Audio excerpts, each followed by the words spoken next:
नमस्कार। आज के इस वीडियो में आपको स्वागत करते हैं।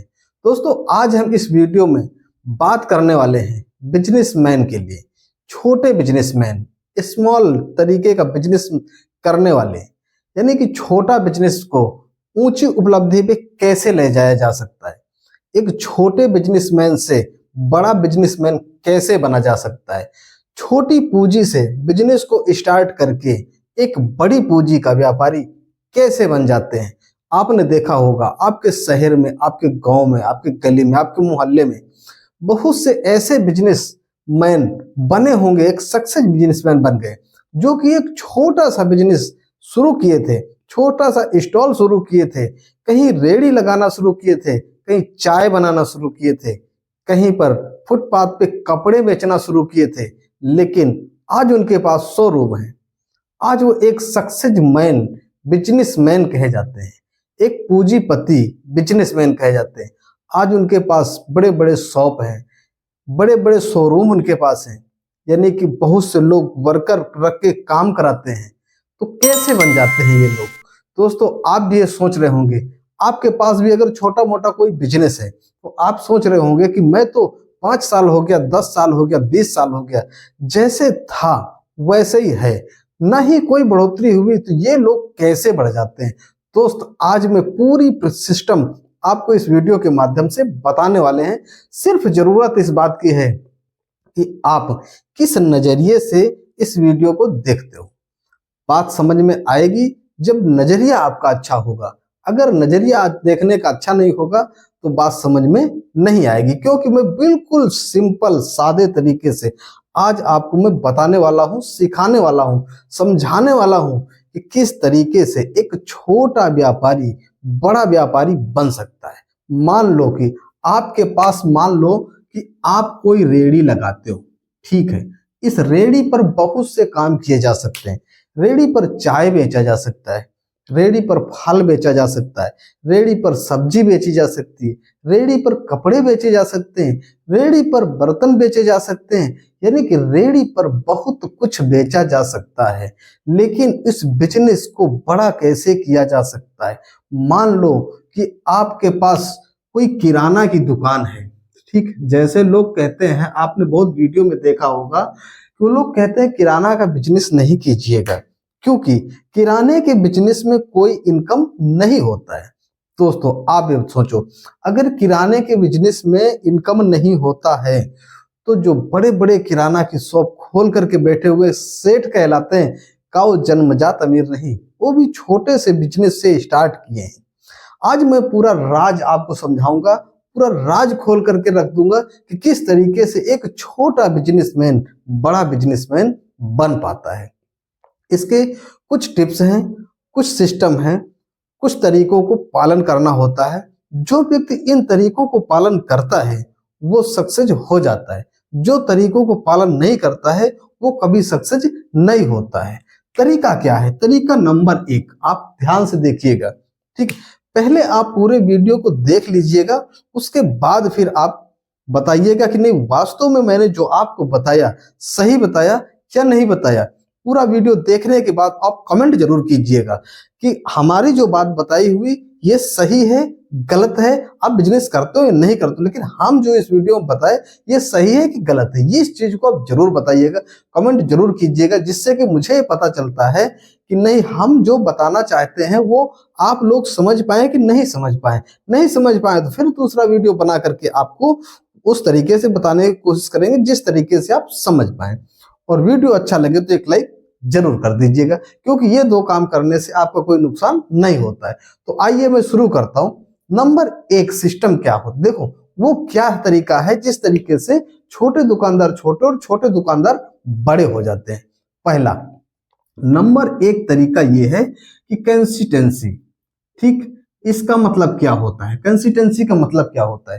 कंसिस्टेंसी का मतलब ये होता है कि आपके पास जो भी बिजनेस आप शुरू किए हो, जो भी XYZ, जो भी, हम किसी बिजनेस की बात नहीं कर रहे, आप जो भी बिजनेस आप शुरू किए हो, चाहे वो 5,000 की लागत से, चाहे 1,000 की लागत से, चाहे 10,000 की लागत से, चाहे लाख रुपए की लागत से शुरू किया आपने, लेकिन जो भी बिजनेस आपने स्टार्ट किया उस बिजनेस को कंटिन्यू आपको करना है। ऐसा नहीं है यहाँ पर फेल होने के, यहाँ सिस्टम क्या होता है, मान लो कि आज आपने सब्जी की दुकान शुरू की है, उसकी दुकान आपने शुरू किया, लेकिन सब्जी की दुकान पे अपने गुड़ा भाग ना लगाने से आप क्या देखते हो, यार चाट वाला जो दुकान लगा रखे इसके पास तो बहुत भीड़ होती है, इनका तो बहुत माल सेल होता है, ऐसा करते हैं हम भी चाट का ही काम कर लेते। आपने सब्जी की दुकान बंद कर दिया और चाट का ठेला आपने चालू कर दिया। अब सोचो, आपने पहले पैसा कहाँ लगाया, सब्जी में, पहले आपके मार्केट कहाँ बनाना शुरू किया, सब्जी में, उसके बाद उसको छोड़ करके और आप चले गए कहाँ पे, चाट पे। अब चाट पे चले गए तो वहां भी इन्वेस्टमेंट करना है, वहां भी आपको मार्केट बनाना है, शुरू से ही आपके पास कस्टमर नहीं आएंगे। अब क्या हुआ कि आपने पूरे तौर तरीके से सिस्टम को शुरू नहीं किया, पूरा सीख नहीं पाए और कस्टमर भी आपको समझ नहीं पाए। आपकी नजर कहाँ चली गई, कपड़े वाले के ऊपर। वो भाई कपड़े वाले तो बहुत सेल करते हैं और इनके पास तो दोगुना बेनिफिट होता है। ऐसे आपके दिमाग में बात आना शुरू हो गई। जब ऐसी बात आपके दिमाग में आना शुरू हुई तो आपने क्या किया कि आपने उस चाट के बिजनेस को बंद करके और कपड़े का बिजनेस स्टार्ट कर दिया। तो आपका जो इधर समय लगा, पैसा लगा, कस्टमर बने, सारा लॉस हो गया। सारा लॉस होने के बाद अब आप कहाँ चले गए, कपड़े के बिजनेस पे। जब कपड़े के बिजनेस पे चले गए तो भाई का वहां कस्टमर आपके रखे हुए हैं, वहां भी तो मार्केट बनाना ही पड़ेगा। दोस्त, अब आपके बात कुछ समझ में जरूर आई होगी। तो नंबर 1 पॉइंट, कंसिस्टेंसी का मतलब यही है कि रेगुलर आप जो भी काम कर रहे हैं, यानी जो भी बिजनेस आप कर रहे हैं, इस बिजनेस को आपको रेगुलर करने की जरूरत है, इसको छोड़ने की जरूरत नहीं है। अगर आपका बिजनेस नहीं चल रहा, आपके बिजनेस में कस्टमर नहीं आ रहे, आपका माल सेल नहीं हो रहा, बेनिफिट नहीं हो रहा, तो खुद से ढूंढो आपकी क्यों ऐसा क्यों होता है कि हमारे पास कस्टमर नहीं आते हैं। आखिर जो मैं बिजनेस कर रहा हूं यही बिजनेस तो और भी लोग करते हैं, उनके पास तो बहुत कस्टमर आते हैं। तो भाई सीखने की जरूरत है, जानने की जरूरत है, कंसिस्टेंसी रहने की जरूरत है, यानी कि उस बिजनेस को छोड़ने की जरूरत नहीं है। उस पर दिमाग लगाओ, उस पर दिमाग को खर्च करो और सीखो कि आखिर ये बिजनेस क्यों नहीं चल पा रहा है, उसकी कमी ढूंढो, अपने घर परिवार के बीच में बैठ करके डिस्कस करो, बात समझ में आ जाएगी और बिजनेस एक दिन आपका चल जाएगा। ठीक, दूसरी चीज, दूसरा पॉइंट क्या है, नंबर 1 पॉइंट तो आपके समझ में आ गया होगा। नंबर 2 पे का हम क्या बताना चाहते हैं कि छोटे बिजनेस को बड़ा बिजनेस कैसे किया जा सकता है। नंबर 2 पर जो आपका कस्टमर होता है, इस कस्टमर को आप भगवान मान करके चले। ये कस्टमर जो होता है आपका, ये भगवान होता है। आपका बिजनेस चाहे जिस भी तरीके का है, खाने का है, पहनने का है, जूते का है, चप्पल का है, सोने का, चांदी का, लकड़ी का, किसी भी तरीके का आप बिजनेस करते हो, आपके पास जो कस्टमर आता है ये एक भगवान उसको मान के चलो। यानी कि कस्टमर आए, एक बार ऐसा कस्टमर आपके पास आ जाए, जिस कस्टमर यानी कि जिस व्यक्ति से आपकी कभी कुछ मुंह तोड़ी हुई हो, यानी कि कुछ आपके बीच में तनाव हो, लेकिन वो अगर वो व्यक्ति आपके पास कस्टमर बन के आता है और आपसे कुछ सौदा लेता है, तो आपको बिहेव उसी तरीके से करना है जैसे एक दुकानदार एक कस्टमर से बात करता है। अब कैसे करना है कस्टमर से बात, आप समझिए। आपका बिजनेस चार्ज इस तरीके का है, आपने बिजनेस को शुरू किया, आपके पास कस्टमर जो भी आता है उससे पहले नमस्ते, राम राम, जो भी कुछ जैसे भी आप हैं उस तरीके से आपको करना है, सलाम करना, सत श्री अकाल करना, जैसे भी आप हैं, यानी कि ये काम आपको करना ही करना है उस कस्टमर से। उसके बाद फिर अब पूछना है कि जी सर या जी मैडम बताइए आपको क्या दिखाएं या क्या बनाएं, क्या खिलाएं, मतलब जैसा आपका बिजनेस वैसे करके आपको प्यार से उनसे बात करना है। ठीक है, हाँ, आपका जो भी बिजनेस है उस तरीके को उसने बात बताएगा। अब जब उसने बताया तो खाने वाला है तो खाने का तरीका, पहनने वाला तो पहनने का तरीका, मतलब जिस भी तरीके का, कस्टमर से बहुत प्यार से बात करो। ठीक, कस्टमर डील हुआ नहीं हुआ, ठीक, उसके मनपसंद का आइटम मिला नहीं मिला, परचेजिंग हुई नहीं हुई, आपकी सेल हुई नहीं हुई, चलो वो बात की बात हुई, लेकिन जब कस्टमर जाने लगे तो उदास होकर के न जाने पाए, उससे ये बात जरूर कहिएगा कि थैंक यू आपको हमारी दुकान में आने के लिए, नेक्स्ट टाइम फिर से आइएगा तो आपका जो भी आज अधूरा रह गया है वो अधूरा नहीं रहेगा, आपके मनपसंद का चीज जरूर मिलेगा। तो अपने हिसाब से, यानी कि जिस तरीके का आप बिजनेस करते हो, हम परफेक्ट नहीं बोल सकते ना, इसलिए नहीं बोल सकते क्योंकि अब आपका बिजनेस किस तरीके का है ना, जिस चीज का आपका बिजनेस उस तरीके से, यानी कि आपको कस्टमर को विदाई खुशी से करना है, तो उससे क्या होगा कि कस्टमर दोबारा आने की कोशिश जरूर करता है। ये बात आपको याद रखनी पड़ेगी। और तीसरा पॉइंट क्या होता है महत्वपूर्ण, बस 3 बात आपको बताएंगे और ये तीनों बात के अंदर में आपका बिजनेस बड़ा बन जाएगा। तीसरा पॉइंट क्या होता है, तीसरा पॉइंट ये होता है कि आपकी जो भी सेल होती है, आप जो भी सेल करते हैं, इस सेल से आपकी जो भी बचत होती है, समझ पा रहे हैं, जो भी आपकी सेल होती है, इस सेल से जो भी आपकी बचत होती है, इस बचत से कम 10 से 15%, कम से कम 10 से 15% आपको बचत करना बहुत जरूरी है।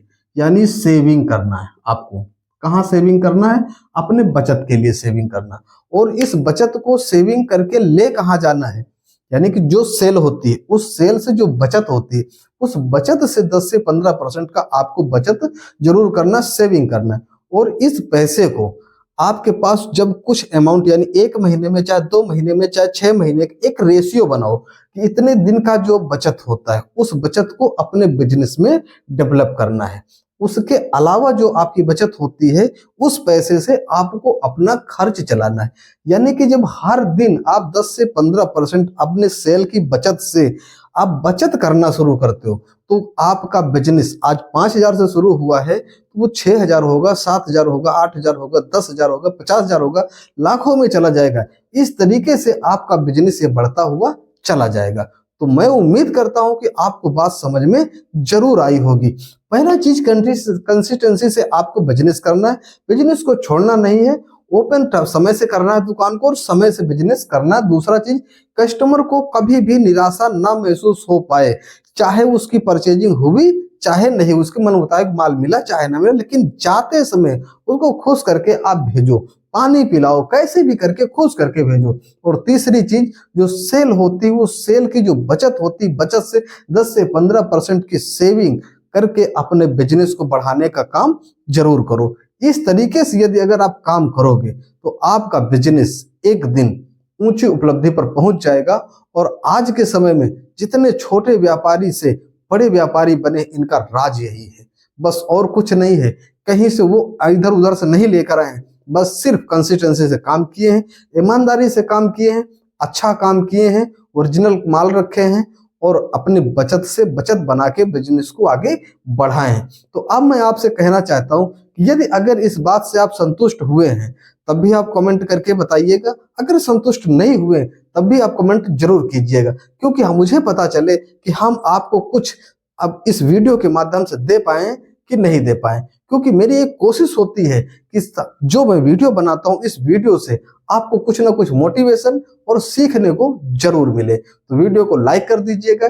और मैं एक रिक्वेस्ट करता हूं कि अगर आप अभी तक आपने चैनल को सब्सक्राइब नहीं किया है तो सब्सक्राइब जरूर कर लीजिएगा, बेल आइकन भी प्रेस करके ऑल पे सेट कर लीजिएगा, क्योंकि मैं वीडियो इस तरीके के बनाता रहता हूं। देखो, इन वीडियो से आपको कोई नुकसान तो होने वाला नहीं है, हाँ आपको मोटिवेशन और सीख जरूर मिलते रहेगी। तो अगले वीडियो में मिलते हैं नई टॉपिक के साथ में, नई जानकारी लेकर के आएंगे। तब तक हमें इजाजत दीजिए, अपने काम में आप व्यस्त रहिए, हमारे वीडियो देखते रहिए। नमस्कार।